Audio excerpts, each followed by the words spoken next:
আর যদি আমাকে ভিডিওতে নিয়েছিস খবরদার।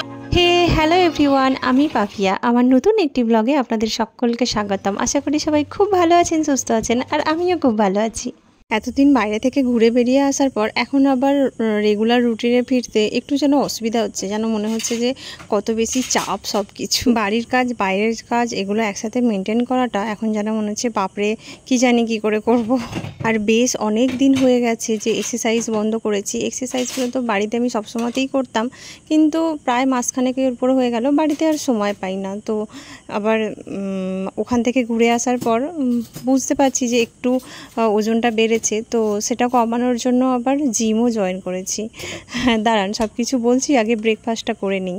দুটো ব্রাউন ব্রেড একটু সেকে নিলাম, আর 1 চামচ পিনাট বাটার লাগাবো, আর একটা কলা দিয়ে খেয়ে নেব। পিনাট বাটার কিন্তু স্বাস্থ্যের জন্য ভালো, মানে এটা একদমই ওয়েট গেইন করে না, এটা গুড ফ্যাট, তো এটা খাওয়া খুবই ভালো। আর যেহেতু জিম যাচ্ছি বললাম, তো চেষ্টা করছি খাওয়া দাওয়াটা যাতে একটু মেনটেনে করা যায়। যদিও আমাদের যে ট্রেনার আমাকে একদমই বলেনি যে খাওয়া দাওয়ার উপর খুব বেশি কিছু কন্ট্রোল করতে। ব্রেকফাস্ট করা তো হলো, এবার দুপুরের রান্নাটা বসাবো। আর আজকে দুপুরে না আমার হাজব্যান্ড আর ছেলের অন্য এক জায়গায় নিমন্ত্রণ রয়েছে, তো ওরা দুপুরে খাবে না, আমি একা খাবো। একার জন্য আর কি করব, যেটা খুব সহজে হয়ে যায় আবার স্বাস্থ্যকর খাবার, চিকেন স্টু, ওটাই করে নেব। তো হাজব্যান্ডকে চিকেন আনতে বলেছিলাম, চিকেন নিয়ে এসেছে, ওটা একটুখানি গোলমরিচ গুঁড়ো আর নুন দিয়ে ম্যারিনেট করে নিলাম, 10-15 মিনিট মতো রাখবো। আর এরপর আমি কিছু সবজি কেটে নিয়েছি। স্টুয়েতে যেটা সবজিগুলো দেবো সেগুলো হচ্ছে আলু, পেঁপে, ক্যাপসিকাম, বিম কড়াই, গাজর আর একটা টমেটোকে 2 পিস করে কেটে নিয়েছি। আর এখানে নিয়েছি পেঁয়াজ কুচি, আদা রসুন কুচি, কাঁচা লঙ্কা কুচি, গোটা গরম মশলা আর তেজপাতা। এবার চলুন রান্নাটা বসিয়ে দিই। আর গ্যাসের ওই দিকে আমি আমার জন্য ভাত বসিয়েছি, যেহেতু একা খাবো অল্প একটুখানি ভাত করবো, সেই জন্য আর হাঁড়িটা বসাইনি। তো কড়াইতে প্রথমে 1 চামচ মতো সাদা তেল দিলাম, খুব বেশি তেল তো একদমই লাগবে না। তো সেই তেলটা গরম হয়ে গেলে গোটা গরম মশলাগুলো দিয়ে দিলাম, তারপর তেজপাতাটা দিয়ে আদা রসুনের কুচিগুলো দিলাম, আর তারপরে পেঁয়াজ কুচিগুলো দিলাম। কোনো কিছুই কিন্তু এতে খুব বেশি ভাজবো না, সব কিছুই একদম হালকা হালকা ভাজবো। তো পেঁয়াজগুলো একটুখানি নাড়াচাড়া করে কাঁচা লঙ্কার কুচিগুলো দিলাম। এরপর এর মধ্যে ম্যারিনেট করে রাখা মাংসর পিসগুলো দিয়ে দেবো, দিয়ে এগুলো হালকা হালকা করে ভেজে নেব। চিকেন স্টু কিন্তু স্বাস্থ্যের জন্য খুবই ভালো একটা খাবার, প্রোটিন রয়েছে, আর তারপর সব সবজিও থাকে, তো সেখান থেকে আর এটা খেতে সুস্বাদুও হয়। আমার তো খুবই ভালো লাগে। অনেকে চিকেন স্টু শুধু খায়, ভাত দিয়ে বলে নাকি ভালো লাগে না, কিন্তু আমার তো ভাত দিয়েও খেতে ভালো লাগে। এখানে দেখুন চিকেনগুলো হালকা ব্রাউন ব্রাউন কালার চলে এসেছে। তো এবার সব সবজিগুলো একে একে দিয়ে দেবো। প্রথমে আলুগুলো দিয়ে দিলাম। এবার দাঁড়ান বেশ খানিকটা জল খেয়ে নিই। এখন না আমি গ্লাসে করে মেপে মেপে জল খাই, কারণ ওই যে বললাম একটু ওজন বেড়েছে, আর ওজন কমাতে গেলে সবার প্রথম যেটা করতে হয় সেটা হচ্ছে অনেক বেশি পরিমাণে জল খেতে হয়। আর কতটা খাচ্ছি না খাচ্ছি সেটা যাতে ঠিকঠাকভাবে বুঝতে পারি, সেই জন্যই আর কি গ্লাসে করে মেপে মেপে খাই। তো আপনারাও যারা ভাবছেন যে ওজন কম করবেন, তো সবার প্রথমে কিন্তু খুব বেশি পরিমাণে জল খাবেন। যাই হোক, এবার সবজিগুলো সব একে একে দিয়ে দেব। আলুগুলো একটু ভাজা হয়ে গেছে, গাজরগুলো দিয়ে দিলাম, দিয়ে এবার এখানে পেঁপের টুকরোগুলো দিয়ে দিলাম। এবার সব সবজিগুলো একসাথে একটু হালকা করে ভেজে নেব। আর একটু ভাজা ভাজা হয়ে গেলে এর উপর অল্প একটু হলুদ গুঁড়ো দেবো। অনেকে দেয় না, কিন্তু আমি একটু দিই, কারণ একদম ওই সাদা সাদা রঙটা না একদম দেখতে ভালো লাগে না। তো অল্প একটু হলুদ দিলে কালারটা বেশ সুন্দর আসে। তো হলুদটা দেওয়ার পর ওই যে টমেটো একটা কেটে রেখেছিলাম, সেই টমেটো টুকরো দুটো দিয়ে দিলাম। দিয়ে এবার যতটা পরিমাণে জল আপনারা দিতে চাইছেন, তো একটু বেশি পরিমাণেই দিতে হবে। তো সেই জলটা দিয়ে আর নুন দিয়ে এইবার এটা ঢাকা চাপা দিয়ে দেব। ক্যাপসিকাম আর বিম কড়াই ওটা কিন্তু আমি এখন দিইনি, কারণ ওগুলো সিদ্ধ হতে খুব বেশি সময় লাগে না। সব সবজিগুলো যখন হাফ সিদ্ধ হয়ে যাবে, মানে ঠিক মিনিট 10 পর খুলে দেখছি মোটামুটি সব হাফ সিদ্ধ হয়ে গেছে, এই অবস্থায় আমি ক্যাপসিকাম আর বিম কড়াইগুলো দিয়ে দিলাম। এবার আবার ঢাকা দিয়ে মিনিট 10 মতন রাখবো, ততক্ষণে এটা সিদ্ধ হয়ে যাবে।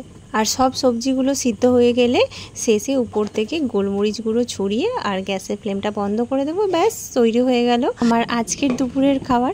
এবার আমি পার্লারে যাব।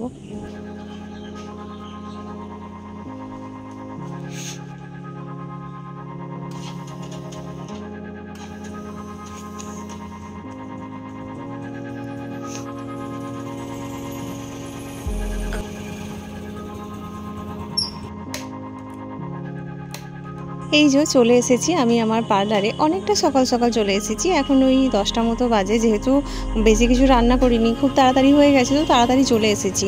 অনেক দিন পর পার্লারের আবার কাজকর্ম শুরু করছি, তো এখানে কাস্টমাররা একে একে আসতেও শুরু করেছে। তো এই কাজগুলো হয়ে গেলে ভেবেছি যদি সময় পাই তাহলে আজকে পার্লারটা একটু ভালো করে পরিষ্কার করব, কারণ অনেক দিন ছিলাম না, তো একটু ঝুল হয়েছে দেখছি, সেগুলো ভালো করে পরিষ্কার করে নেব। তো এখানে আইব্রো একজনের ক্লিন আপ ছিল, তো সেটাও হয়ে গেছে। আর এখানে হেয়ার স্পাটা হচ্ছে, তো হেয়ার স্পা করার পরে তো দেখলাম যে এখন আর কেউ আসেনি, তো চলুন পার্লারটাকে পরিষ্কার করে নিই।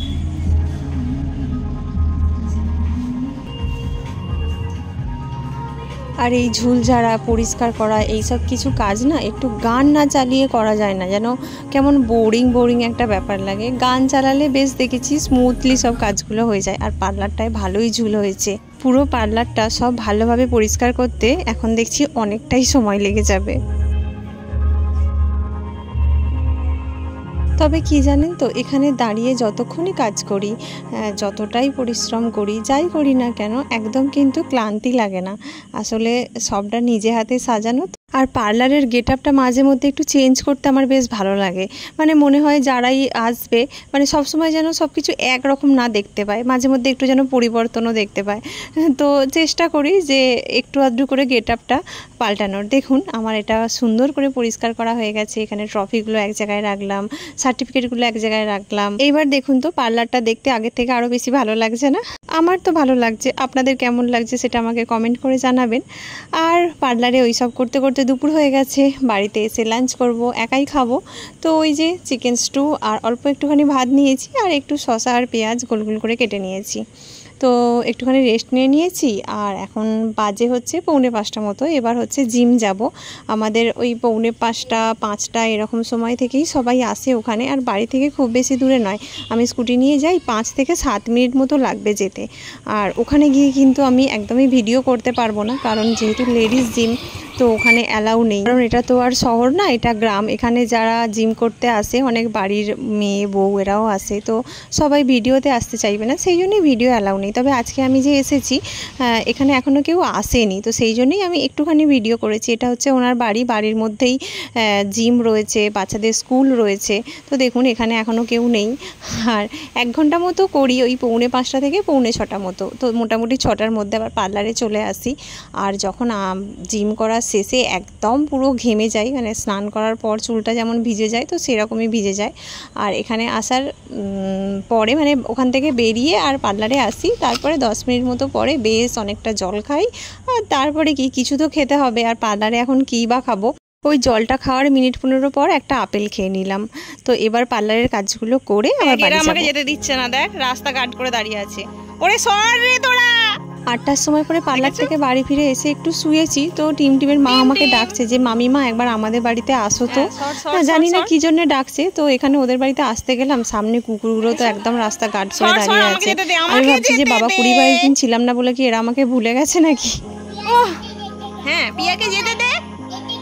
টিমরা আসলে 2-1 দিন পর থেকে এখানে থাকবে না, কিছুদিনের জন্য ভাড়া বাড়িতে যাবে, কারণ ওদের এই বাড়িটা ভেঙে নতুন করে বাড়ি হবে। তো যতদিন না বাড়িটা কমপ্লিট হচ্ছে ততদিন ওরা ভাড়া বাড়িতে থাকবে।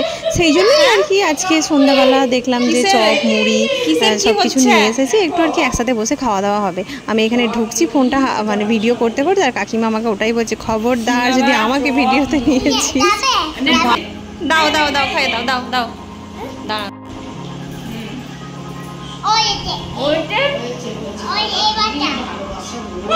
দেখেছেন কত ভালোবাসে, পিয়া করে সবসময় অস্থির। কি জানি ভাড়া বাড়িতে গিয়ে কি করে যে আমাদেরকে ছেড়ে থাকবে, আর আমরাই যে কি করে ওকে ছেড়ে থাকবো।